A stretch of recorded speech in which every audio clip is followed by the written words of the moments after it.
Hi friends, welcome to Saran Mega's Kitchen. வீடியோக்குள்ள போறதுக்கு முன்னாடி சரண் மெகாஸ் சேனலை சப்ஸ்கிரைப் பண்ணாதவங்க சப்ஸ்கிரைப் பண்ணிக்கோங்க. மறக்காம அந்த பெல் பட்டனை பிரஸ் பண்ணிக்கோங்க. ஹாய் வியூவர்ஸ், இன்னைக்கு நம்ம கற்றாழை மோர் எப்படி தயார் பண்ணலான்னு பார்க்கலாங்க. ரொம்ப ஹெல்தியான ட்ரிங்க் ஒன்று. இது பார்த்திங்கன்னா உடலில் இருக்கக்கூடிய சூட்டை தணிக்கும். குடலில் இருக்கக்கூடிய நச்சுக்களை போக்கக்கூடிய தன்மை இந்த கற்றாழைக்கு இருக்குங்க. மோர் சொல்லவே தேவையில்லை, ரொம்ப ரொம்ப உடம்புக்கு நல்லது. இது ரெண்டோட காம்பினேஷன் இருந்தது அப்படின்னா ரொம்ப சூப்பராக இருக்கும். இது பாருங்கள், நான் காமிச்சிருக்கேன். கற்றாழை பயன்படுத்தினீங்க அப்படின்னா அதை ஒரு நாளைக்கு முன்னாடி இல்லை 5-6 மணி நேரத்துக்கு முன்னாடியே அதை நீங்கள் கட் பண்ணி வச்சிட்டிங்க அப்படின்னா அதுலேருந்து இந்த மாதிரி ப்ரௌன் கலர் லிக்யூட் வந்து வெளியே வந்துடும். அது வந்ததுக்கு அப்புறம் தான் நம்ம வந்து அந்த கற்றாழை யூஸ் பண்ணுங்க. அதுக்கப்புறமா அந்த கற்றாழையில் இருக்கக்கூடிய தோலை நீக்கிட்டு உள்ளே இருக்கக்கூடிய அந்த ஜெல் பகுதியை மட்டும்தான் நம்ம எடுத்துக்க போகிறோம்.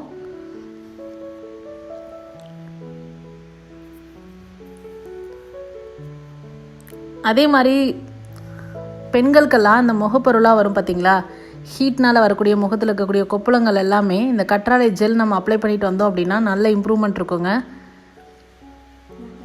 ஒரு வாரம் மட்டும் நீங்கள் இதை ட்ரை பண்ணிங்க அப்படின்னா உங்களோட உடல் சூடு வந்து தானாக குறைஞ்சிடும்.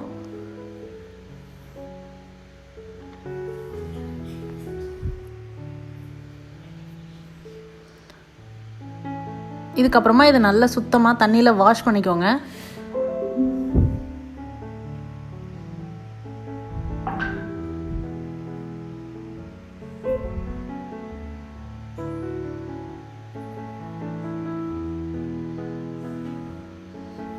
பொதுவாக நிறைய பேர் கற்றாழை ஜூஸ் தான் பயன்படுத்தியிருப்பீங்க. இந்த மாதிரி ட்ரை பண்ணி பாருங்கள், ஒரு டிஃப்ரெண்ட் டேஸ்ட்டாக இருக்கும் உங்களுக்கு.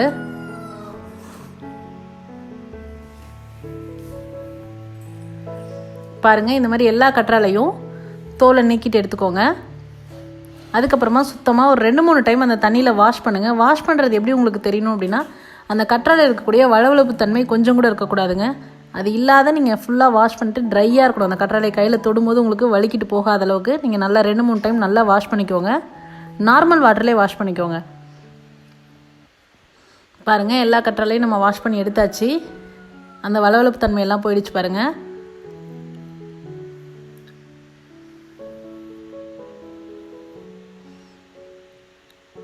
அடுத்ததான் நம்ம சுத்தம் பண்ணி எடுத்துக்கிட்ட கற்றாழையை மிக்சர் ஜாரில் போட்டு அரைச்சி எடுத்துக்க போகிறோம்.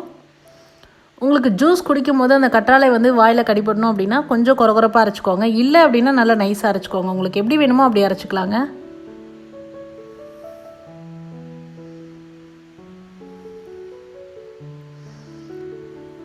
இன்னொரு ரெசிபி இப்போ பாருங்கள், கற்றாழை கட் பண்ணி போட்டு கொஞ்சமாக தண்ணி விட்டுருக்கேன். இன்னொரு ரெசிபியும் பண்ணலாம். நம்ம மோர் வந்து தாளிச்சிட்டு கற்றாழை வந்து இந்த மாதிரி சுத்தம் பண்ணி எடுத்துகிட்டு க்யூபாக கட் பண்ணி போட்டுட்டு சாப்பிட்டோம் அப்படின்னா அதுவும் சுவையாக இருக்கும்.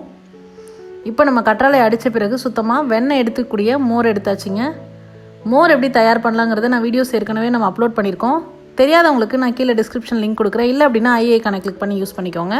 இப்போ பாருங்கள், மோர் கற்றாழை எல்லாமே சேர்த்து நல்லா அடித்தாச்சுங்க. நான் ஏற்கனவே மோரில் உப்பு சேர்த்துருக்கேன். நீங்கள் அடிக்கும் போது லைட்டாக உப்பு சேர்த்துக்கோங்க. அவ்வளோதான், மோர் கற்றாழை ரொம்ப சுவையாக தயாராகிடுச்சு. ரொம்ப ஒரு அற்புதமான குளிர்ச்சியான ட்ரிங்க்குன்னு சொல்லலாம்.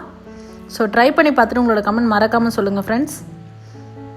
இது மோஸ்ட்லி நீங்கள் பார்த்தீங்கன்னா பிரேக்ஃபாஸ்ட்க்கு முன்னாடி குடிக்க ட்ரை பண்ணுங்கள். ரொம்ப ரொம்ப நல்லது, ரொம்ப எஃபெக்டிவாக இருக்கும் உங்களுக்கு.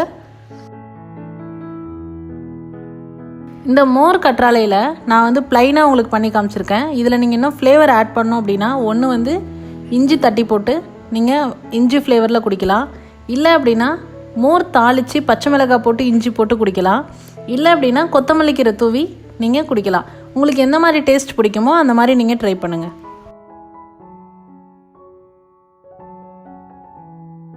ட்ரை பண்ணி பார்த்துட்டு உங்களோட கமெண்ட் மறக்காமல் சொல்லுங்கள் ஃப்ரெண்ட்ஸ்.